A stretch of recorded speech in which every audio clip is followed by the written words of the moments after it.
নমস্কার, সুপ্রভাত। প্রভাতের আলো অনুষ্ঠানে আপনাদের স্বাগত জানাচ্ছি। আপনাদের সঙ্গে রয়েছি আমি আজ এশা।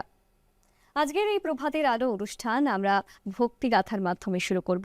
তাই চলুন সদ্গুরুর একাধিক ভক্তিগাথা আমরা শুনি। আপনার স্বপ্ন, লক্ষ্য, কামনা আর আকাঙ্ক্ষাগুলো আসলে ভালো হয় যদি আপনি এগুলোর পেছনে আরেকটু সময় দেন আর দেখেন ২৫ বছর বা ৫০ বছর পরও এগুলো আপনার কাছে অর্থবহ থাকবে কিনা। আপনি মৃত্যুশয্যায় থাকলেও তখনও কি এর কোনো মানে থাকবে? আপনার অবশ্যই দেখা উচিত। আপনি যা কিছুরই আকাঙ্ক্ষা করছেন, যা কিছুই স্বপ্ন দেখছেন, লক্ষ্য বা উদ্দেশ্য যাই হোক, এগুলোর কি কোনো মানে থাকবে? কারণ এগুলোর বেশিরভাগই হলো ফাঁদ।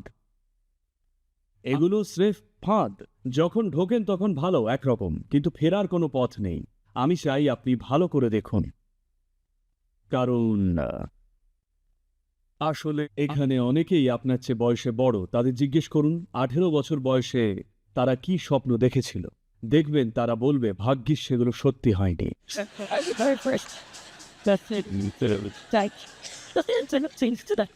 হ্যাঁ কি না? জীবনে আপনার ভাবা সব আকাঙ্ক্ষা আর স্বপ্ন যদি সত্যি হয়ে যেত, আপনি কি বাঁচতে পারতেন? ভাগ্যিস সেগুলোর অনেকগুলোই হারিয়ে গেছে আর কখনো সত্যি হয়নি, তাই না? আসলে তো আপনার বয়সের যে কেউ যদি জীবনের গোল বা লক্ষ্য ঠিক করতে চায়, তাহলে খুব ভালো হয় যদি তারা চারপাশের সমস্ত প্রভাব থেকে একটু ছুটি নেয়। সামাজিক প্রভাবই হোক বা পারিবারিক প্রভাব বা অন্যান্য প্রভাব, কোথাও একটু সরে যান। সেই জন্যেই আশ্রম। কোথাও সরে গিয়ে বসুন, ধ্যান করুন, নিজের মধ্যে একটা নির্দিষ্ট মাত্রার স্পষ্টতা আর আনন্দ আনুন। যখন আপনি খুব খুশি, পরিষ্কার, তখনই সিদ্ধান্ত নিন। যখন মরিয়া, ব্যাকুল, তখন নয়। মরিয়া হয়ে যে লক্ষ্যগুলো ঠিক করেন সেগুলো তখন অনেক বড় লাগে, কিন্তু কাল সকালে দেখবেন জানেনই না কেন অমন লক্ষ্য বেছেছেন। তাই খুব ভালো হবে যদি নিজের জীবনের দিশাই ঠিক করেন। সেটা করার সবচেয়ে ভালো সময় আপনি যখন খুব শান্ত, খুশি আর মাথা পরিষ্কার থাকে, তাই না? চারপাশের কিছুর দ্বারা প্রভাবিত না হওয়া। শুধু একা বসুন আর সিদ্ধান্ত নিন নিজের জীবনে সত্যিই কি চান। কি সেই জিনিস যা আপনার কাছে দীর্ঘস্থায়ী মূল্যের হবে? অন্য কারোর জন্যে নয়, আপনার জন্যে। আর তার জন্য আপনাকে কোনো পার্সোনালিটি তৈরি করতে হবে না, শুধু চেষ্টাটুকু করুন। প্রয়োজনীয় পার্সোনা নিজেই চলে আসবে। আপনাকে বুঝতে হবে পার্সোনালিটি বা ব্যক্তিত্ব জিনিসটা কি। পার্সোনালিটি শব্দটা এসেছে পার্সোনা শব্দ থেকে।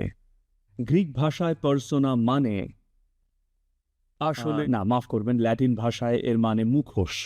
এই মুখোশগুলোকে পুরনো থিয়েটার বা নাটকে তারা ব্যবহার করত। এখন একই লোক হয়তো অনেকগুলো চরিত্রে অভিনয় করবে।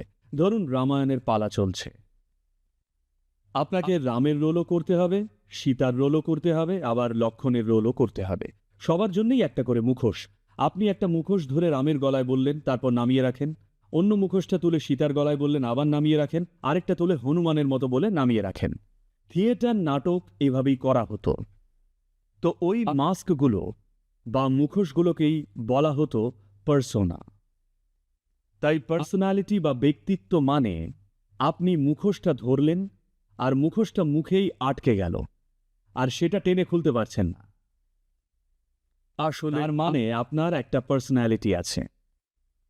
আসলে আসলে পার্সোনালিটি বা একটা ব্যক্তিত্ব মানুষ তৈরি করার চেষ্টা করে কারণ নিজের সত্তার কোনো বোধ নেই।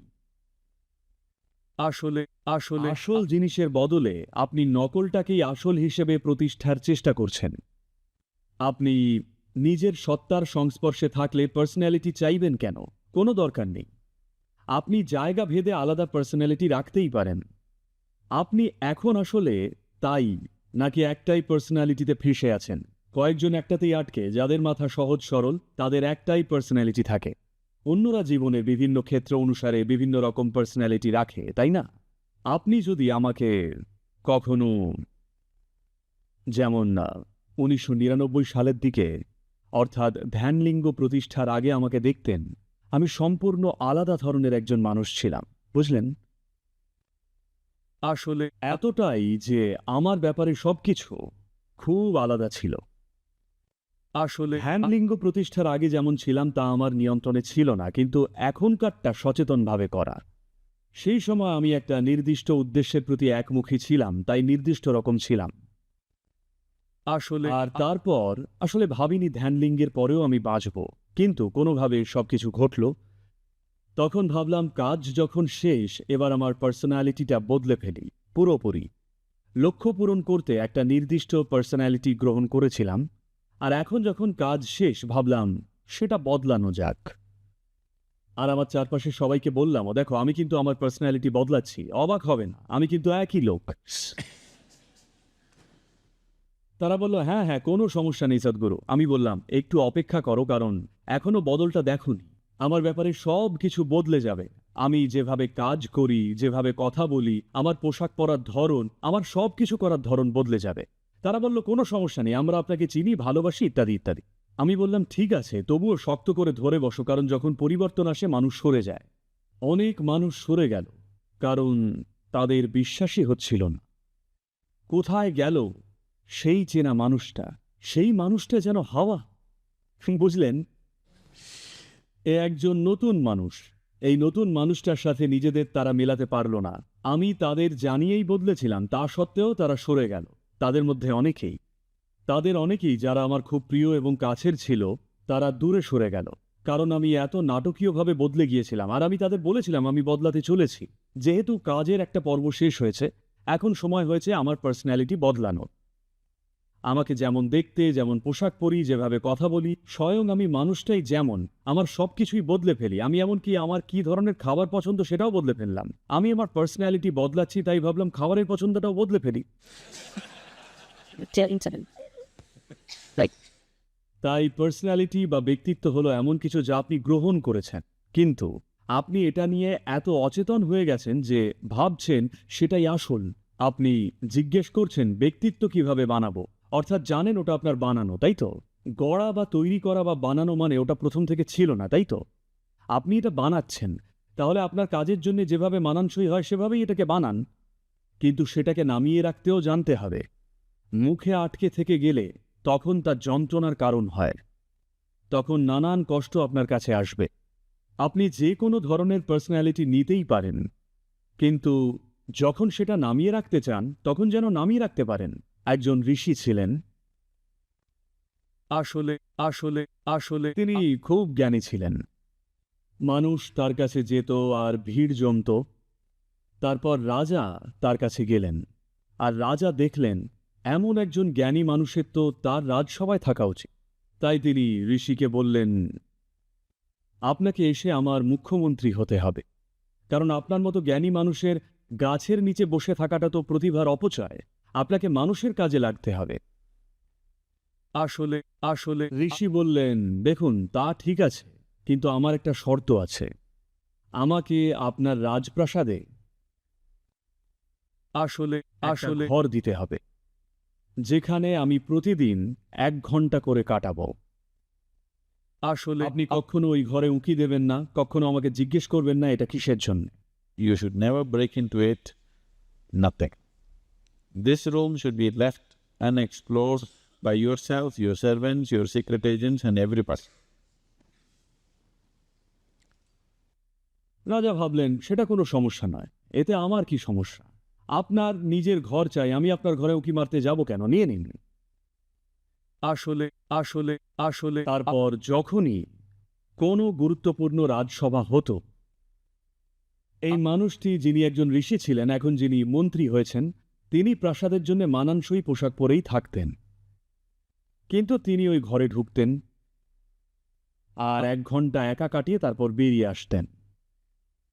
কয়েক মাস, কয়েক বছর কেটে গেল, কিন্তু তারপর রাজার কৌতূহল, জানেনই তো, কৌতূহল আমাদের মঙ্গল গ্রহতেও নিয়ে গেছে।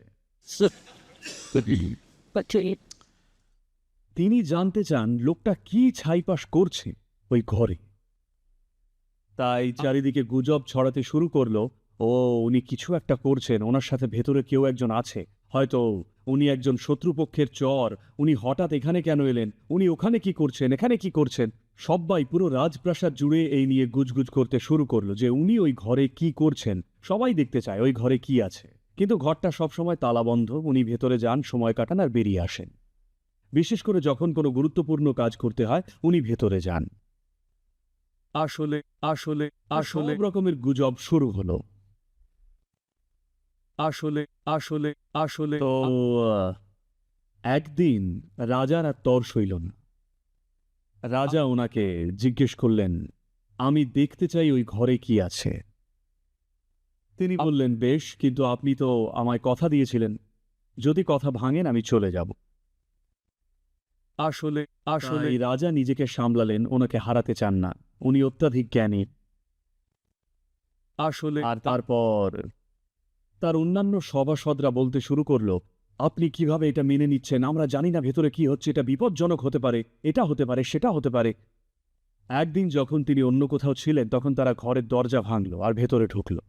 চারপাশে তাকালো, দেখলো ঘরটা খালি, কোনো আসবাবপত্র নেই, একটা কিচ্ছু নেই, পুরো ফাঁকা একটা ঘর। আসলে দেখলো কিচ্ছু নেই। তাহলে উনি এখানে কি করেন? আসলে আসলে ওর একটা কোণায় তারা দেখল, আসলে আসলে জানেন তো, জীর্ণ একটা পোশাক দেওয়ালে টাঙানো আর একটা ভিক্ষার বাটি। তারা চলে গেল। তারা বুঝতেই পারল না এসব কি। তারপর ঋষি ঢুকলেন আর বললেন, আপনারা যা দেখতে চেয়েছিলেন তা তো দেখে নিলেন।